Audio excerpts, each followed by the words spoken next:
मेरे प्यारे विद्यार्थियों, नमस्कार, सुप्रभात।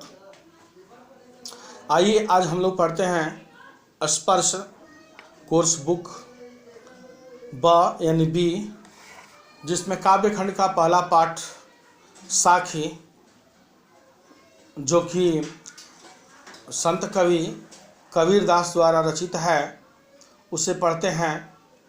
साखी का अर्थ होता है प्रत्यक्ष ज्ञान, सबूत, गवाह, तरह तरह की बातें। तो इसमें पहला दोहा जो है वह है, ऐसी बाणी बोलिए मन का आपा खोए, औरन को अपना तन शीतल करें, औरन को कौसुख होय। इस दोहा द्वारा कवि वाणी के महत्व को दर्शाते हैं, वाणी के महत्व को बताते हैं। कहते हैं कि हमें ऐसी वाणी बोलना चाहिए जिसके बोलते ही मन का सारा भेदभाव खत्म हो जाए, मन का सारा क्लेश जो है वो मिट जाए, और उस वाणी को सुनने से सुनने वाले के मन में जो विकार उत्पन्न हो वो भी खत्म हो जाए, तथा बोलने वाले के हृदय में भी यदि विकार हो तो वो भी नष्ट हो जाए, खत्म हो जाए। यानी इस तरह की जो है सुसभ्य और मीठी वाणी हमें बोलनी चाहिए, क्योंकि वाणी ही जो है प्रभावशाली होता है। वाणी के अतिरिक्त कोई मनुष्य का बेहतर गहना नहीं है, यानी इसकी बराबरी करने वाला कोई भी आभूषण नहीं है। वाणी का महत्व ही दुनिया में शाश्वत है, बाकी सब जो है वो निरर्थक है। इसलिए हमें अपने वाणी पर नियंत्रण रखनी चाहिए, मधुर वाणी बोलनी चाहिए। वैसी वाणी कभी भी नहीं बोलनी चाहिए जिससे दूसरे को क्लेश पहुँचे, दूसरे को कष्ट पहुँचे।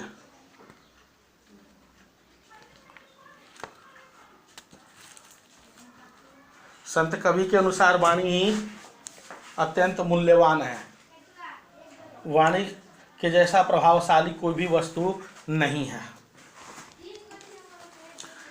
और देखिए क्या कहते हैं वाणी के बारे में कबीर कहते हैं, ऐसी वाणी अथवा बोल बोलो जिससे मन का अहंकार नष्ट हो जाए, अर्थात मन में जो स्वार्थ भावना, जो सांसारिक मोह है वह छूट जाए। कवि कहता है, जिसकी वाणी अहंकार को समाप्त करती है वही अपने तन में शीतल यानी विनयी और शांत रहेगा, और उसके पास आए हुए व्यक्ति भी सुख का अनुभव करेंगे। दूसरा दोहा है, कस्तूरी कुंडली बसै मृग ढूंढे बनमाही, ऐसे घटी घटी राम हैं दुनिया देखें नाही।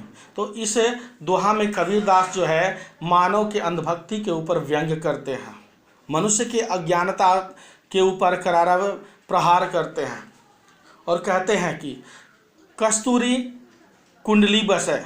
कस्तूरी आप समझ सकते हैं सुगंधित पदार्थ है जो कि मृग के नाभि में पाया जाता है, लेकिन मृग को ये स्वयं पता नहीं होता है कि वो मेरे नाभि में है, इसलिए वो जंगल वन में उछल कूद मचाता है। कभी फूलों को सूंघता है, कभी पत्तियों को सूंघता है, कभी पेड़ों को सूंघता है, कभी घासों को सूंघता है, क्योंकि उसे आत्मज्ञान की कमी है। उसी तरह भटके हुए और आत्मज्ञान के अभाव में भटकता हुआ व्यक्ति होता है, जो कि ईश्वर को हर जगह ढूंढते फिरता है, लेकिन उसे ईश्वर नहीं मिलते हैं, क्योंकि उसे आत्मज्ञान की कमी होती है। ईश्वर तो घट घट में व्याप्त हैं, हर मनुष्य के अंदर विराजमान है।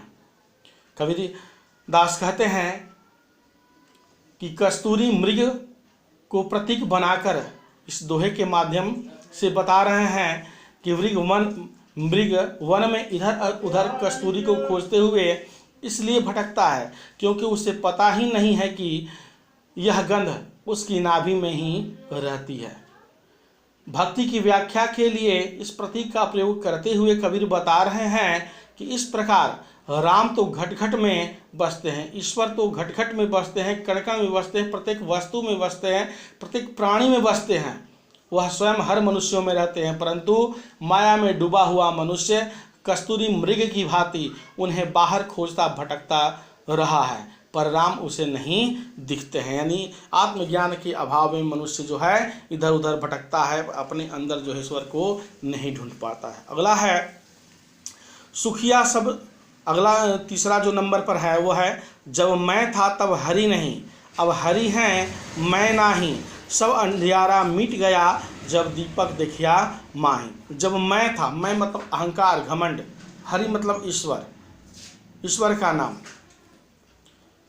तो जब मन में अहंकार रहता है तो ईश्वर का नाम नहीं सूझता है, लेकिन जैसे ही ईश्वर का नाम सूझता है, उसका ज्ञान होता है, तो मन का जो अहंकार होता है वो दूर हो जाए। ठीक उसी तरह जिस तरह अंधकार रहता है, लेकिन जैसे ही हम एक दीपक जलाते हैं तो उसके रोशनी से सारी अंधकार मिट जाता है, उसी तरह ये ईश्वर का नाम भी है। तो देखिए कबीरदास इस दोहे के माध्यम से क्या हमें संदेश देना चाहते हैं। कबीर कहते हैं, जब मैं था अर्थात माया, धन दौलत अहंकार थी, तब सब और अंधियारा था, और जब से मुझे हरि दीपक की तरह दिखने लगे, अर्थात हरि की भक्ति मिल गई है, मेरे सामने का यह अज्ञान का अंधकार पूरी तरह से नष्ट हो गया है और ज्ञान रूपी प्रकाश जो है हमें मिल चुकी है।